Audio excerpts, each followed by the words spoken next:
Estate मात्र दो शब्द ही नहीं है, इसके अंदर दुनिया की सारी जमीन समा जाती है और सारी दौलतें भी।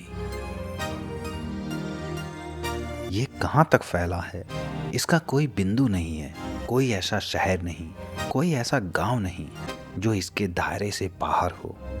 पर क्या कभी आपने सोचा है कि रियल एस्टेट को रियल एस्टेट कहते क्यों हैं? इस दुनिया में आप कोई भी चीज खरीदें, गाड़ी हो, फर्नीचर हो, मोबाइल हो या कोई भी चीज हो, जब आप एक बार खरीद लेते हैं तो उसके बाद वो सेकंड हैंड हो जाता है, वो कभी भी नया नहीं रहता। इसकी वजह से उसे आप उस प्राइस में कभी नहीं बेच सकते जिस प्राइस में आपने उसे खरीदा था, क्योंकि जो भी इंसान उसे खरीदेगा उसके लिए वो सेकंड हैंड हो जाता है या यूज किया हुआ सामान हो जाता है, और इसी वजह से उसकी वैल्यू कम हो जाती है।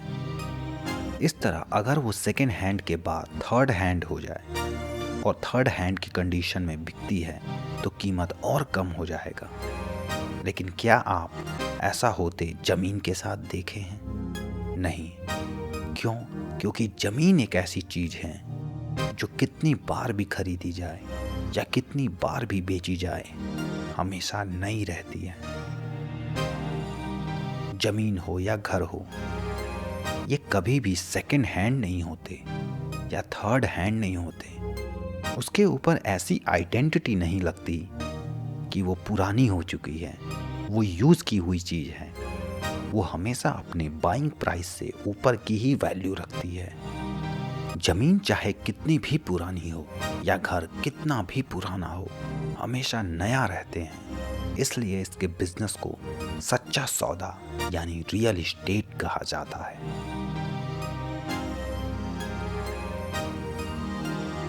रियल एस्टेट एक ऐसा मार्केट जो साल दर साल बढ़ता ही जाता है। लोगों के जमीन और घर लेने के कुछ खास वजह हैं, जैसे कि नौकरी करना, अपने शहर से दूर किसी और शहर में जाके रहना।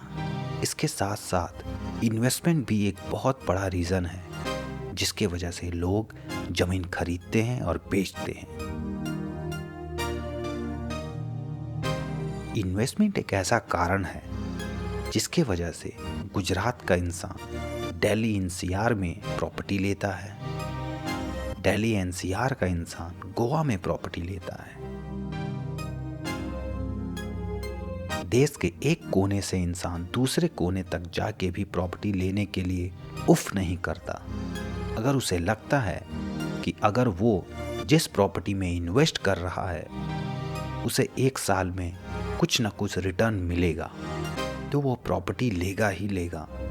उसे इस बात से बिल्कुल फर्क नहीं पड़ता है कि प्रॉपर्टी उसके होम टाउन में है या दूर किसी और स्टेट में है। उसे सिर्फ और सिर्फ अपने इन्वेस्टमेंट पर आने वाले रिटर्न से मतलब होता है। कोई रेसिडेंशियल प्रॉपर्टी लेता है, कोई कॉमर्शियल जिसमें ना तो उसे रहना होता है और ना कोई बिजनेस करनी होती है। वो सिर्फ और सिर्फ इन्वेस्टमेंट के लिए और रिटर्न के लिए प्रॉपर्टी खरीदता है और बेचता है। वहीं दूसरी तरफ ऐसे भी लोग हैं जिनके लिए ज़मीन या घर सिर्फ और सिर्फ ज़रूरत होती है ज़िंदगी गुजर बसर करने के लिए।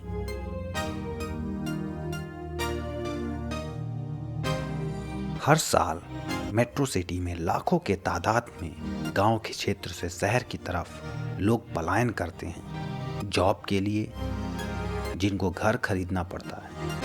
और यहीं से शुरू होता है रियल एस्टेट का असली मार्केट। जमीन की जो कीमत उसके गांव में या होम टाउन में होती है, बड़े शहर में वही जमीन 5 से 10 गुना ज़्यादा महंगी होती है। और यही हाल घरों का भी होता है। जितने पैसे में मेट्रो सिटी में एक फ्लैट आते हैं, उतने पैसे में गांव में 5 घर बन जाएंगे। फिर भी लोगों की मजबूरी हो जाती है घर लेने का, जमीन लेने का, क्योंकि जॉब करना होता है उन्हें, अपना परिवार रखना होता है उनको। दूर से देखने पे ऐसा लग सकता है कि इसमें सबसे ज़्यादा कमाई तो प्रॉपर्टी बेचने वाले को होती है, लेकिन ये बात बिल्कुल गलत है।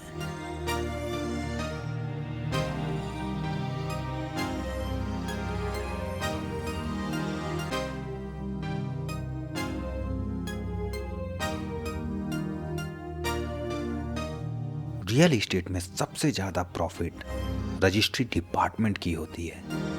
एक जमीन में कोई इंसान पैसा लगाता है तब उसे प्रॉफिट होता है, पर वहीं कितनी बार भी रजिस्ट्री हो, स्टाम्प ड्यूटी हर बार लगता है और 7 से 8% तक होता है। अगर कोई 10 लाख की जमीन 10 बार बेची और खरीदी गई तो उसका स्टाम्प ड्यूटी 7-8 लाख से भी ज़्यादा हो जाएगा, जो कि सीधा सीधा रजिस्ट्री डिपार्टमेंट को जाता है।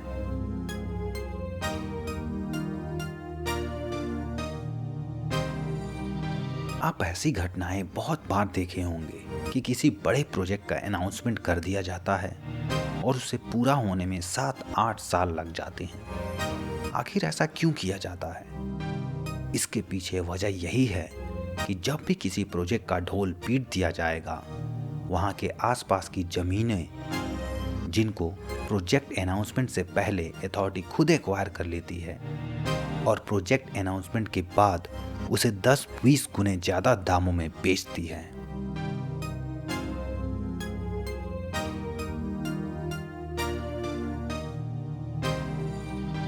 अथॉरिटी नाम का सवाल आपके जहन में आया होगा।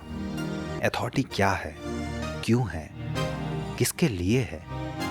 अथॉरिटी एक विभाग है जो हर राज्य में, हर शहर में होती है, जिसका काम शहर के डेवलपमेंट का होता है, चाहे वो प्रॉपर्टी से रिलेटेड हो या सड़क से।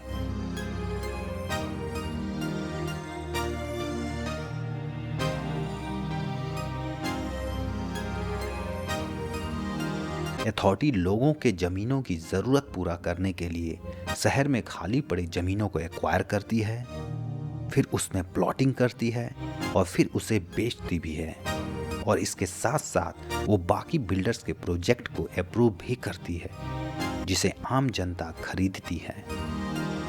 पर वो आम जनता कितनी आम होती है जो अथॉरिटी के या अथॉरिटी अप्रूव्ड प्लॉट्स ले सकती है? क्या वो मजदूर होते हैं, क्या रिक्शा वाले या रेहड़ी वाले होते हैं?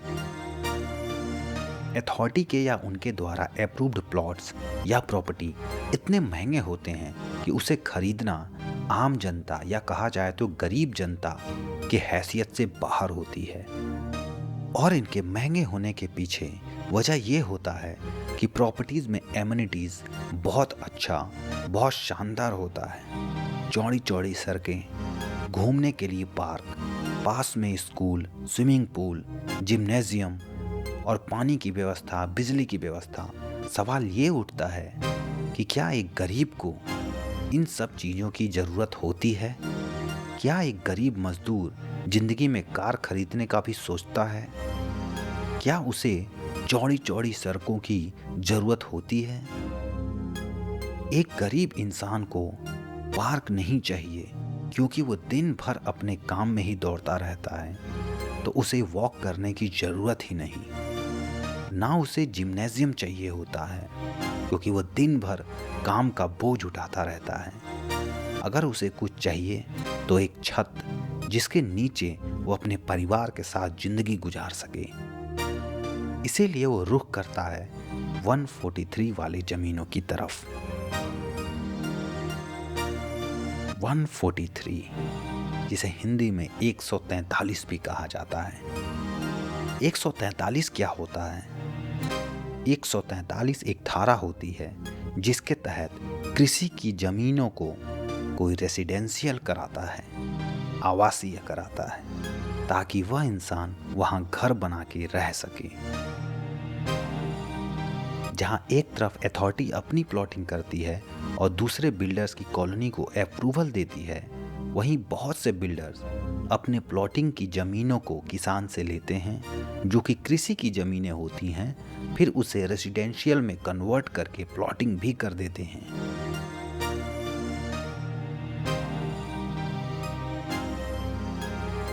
सवाल ये है कि लोअर या लोअर मिडिल क्लास इनकी प्लॉटिंग की ओर क्यों जाते हैं? वो इसलिए जाते हैं क्योंकि इनकी प्लॉट्स की कीमत अथॉरिटी या अथॉरिटी अप्रूव्ड प्लॉट से 3-4 गुना कम कीमत में मिलती है, और वो भी सेम लोकेशन पे। क्योंकि अथॉरिटी जब किसी और का प्रोजेक्ट अप्रूव करती है तो वो अपने एमिनिटीज़ की शर्तों को नज़र में रखते हुए पर मीटर एक फीस चार्ज करती है, जिसकी वजह से अथॉरिटी अप्रूव्ड प्लॉट्स 143 हुए प्लॉट्स से कई गुना महंगे होते हैं। लगभग 3 गुना से 4 गुना तक वो महंगे हो जाते हैं। एक दलील यहाँ पे ज़रूर बनती है कि 143 में कोई एमिनिटीज़ नहीं होती अथॉरिटी अप्रूव्ड प्लॉट्स के जैसे। तो दूसरी दलील ये भी है कि जो गरीब 143 ज़मीन लेते हैं उसे ज़रूरत भी तो नहीं इन एमिनिटीज़ की। ना उसे पार्क की ज़रूरत है, ना स्विमिंग पूल की ज़रूरत है, ना चौड़ी सड़कें चाहिए, ना क्लब हाउस चाहिए। उसे तो पूरी ज़िंदगी बस एक छत चाहिए होता है। क्योंकि गरीब मजदूर जो गांव से आता है वो अपनी पिछली 30 साल 40 साल की ज़िंदगी बिना एमिनिटीज़ के गुजारा होता है, और 143 के जो प्लॉट्स होते हैं उनमें बिल्डर अपना 100% से भी ज़्यादा का प्रॉफिट रख के बेचता है। यानी कोई प्लॉट 20 लाख का है 143 का, तो बिल्डर का प्रॉफिट इसमें 10 लाख होता है, वो भी कम से कम। और पार्क हो या चौड़ी सड़क हो, इनका लागत कोई 143 प्लॉट के दुगना भी मान ले तो भी अथॉरिटी अप्रूव्ड प्लॉट्स 143 के प्लॉट से 1.5 गुना से ज़्यादा नहीं होने चाहिए। लेकिन अथॉरिटी या अथॉरिटी अप्रूव्ड प्लॉट्स 4 गुना से 5 गुना महंगे मिलते हैं, जो कि लोअर क्लास और लोअर मिडिल क्लास की कमर तोड़ रहे हैं। और इस तरह आम आदमी के लिए ज़मीन लेना नामुमकिन सा होता जा रहा है। वो आम आदमी जिसकी मजदूरी के ऊपर शहर का नूर टिका है। ऐसे लग सकता है कि 143 की प्लॉट तो मिल ही जाता है लोगों को, फिर क्या दिक्कत है?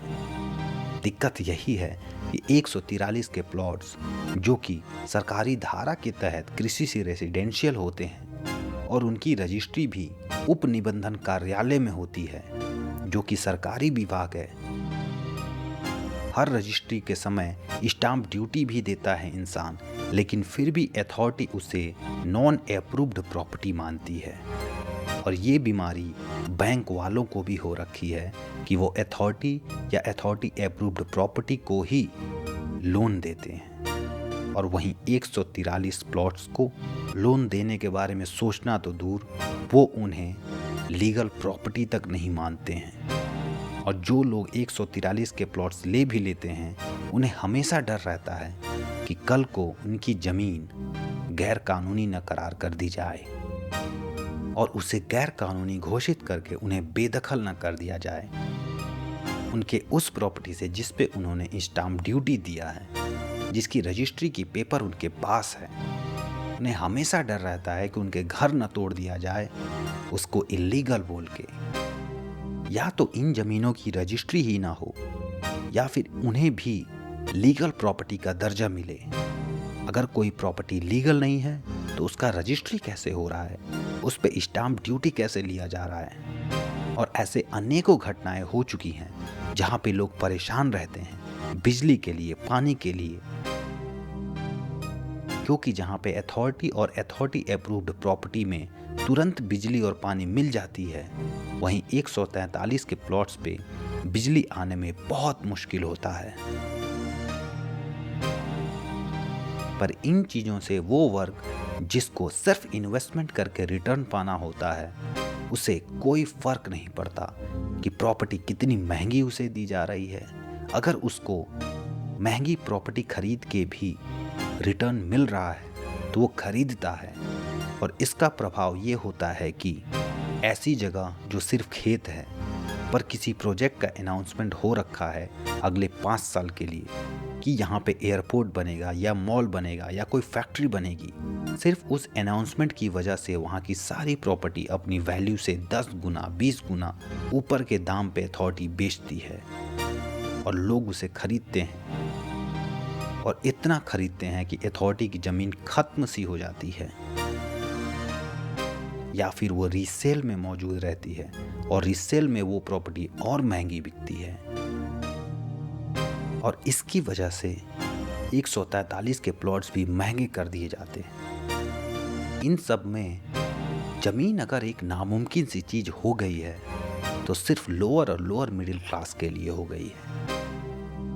इसीलिए आप आए दिन देखते हैं कि कोई प्रोजेक्ट का अनाउंसमेंट हो गया है, वो प्रोजेक्ट रेडी 5-6 साल बाद होगा, लेकिन वहाँ के प्लॉट्स 10 गुना 15 गुना ज़्यादा दामों में 5-6 साल पहले ही बिकना शुरू हो गई हैं। ज़मीनें इंसान की मूलभूत ज़रूरत हैं। जो लोग भी गांव से पलायन कर रहे हैं, शहर आते हैं काम के लिए, उनके लिए कुछ तो रहना चाहिए शहर में। अगर वाकई में कोई आम जनता का मददगार है तो उसे एक ऐसा स्कीम लाना चाहिए कि गांव में जितने वर्कर हैं, मजदूर हैं, उस हिसाब से फैक्ट्री उनके गांव में हो। या फिर कोई गांव से अपनी ज़मीनें छोड़ के शहर में आता है तो उसके गांव के ज़मीनों के बदले शहर में एक ज़मीन दे दो जहां वो घर बना के रह सके। क्योंकि एडमिनिस्ट्रेशन के तौर पे आप डिस्क्रिमिनेशन कर रहे हैं कि किसी शहर में हजारों फैक्ट्रियां हैं और किसी गांव में एक भी नहीं है। और इस डिस्क्रिमिनेशन और मिसमैनेजमेंट से लोगों को अपना घर ज़मीन छोड़ के शहर आना पड़ता है और वापस ज़मीन खरीदनी पड़ती है, घर बनाना पड़ता है, जबकि पहले से ही ज़मीन और घर उनके गांव में मौजूद होता है। इससे बेहतर तो ये होता कि आप गांव की 100 गज ज़मीन के बदले उसे 100 गज ज़मीन शहर में दे दें। अब ये बात सही है कि गांव का 500 गज ज़मीन शहर के 100 गज ज़मीन से कम वैल्यू रखती है। तो ये सवाल भी आप पे ही है कि आपके डिस्क्रिमिनेशन की वजह से ये फ़र्क है, वरना गांव की ज़मीन भी मिट्टी है और शहर की ज़मीन भी मिट्टी है। हो सकता है कुछ लोग इस तरह से ज़मीन लें, कुछ लोग ज़मीन ना लें। जिनको अपना गांव छोड़ के हमेशा के लिए शहर ही रहना है, उनके लिए तो ये संजीवनी सी लगेगी।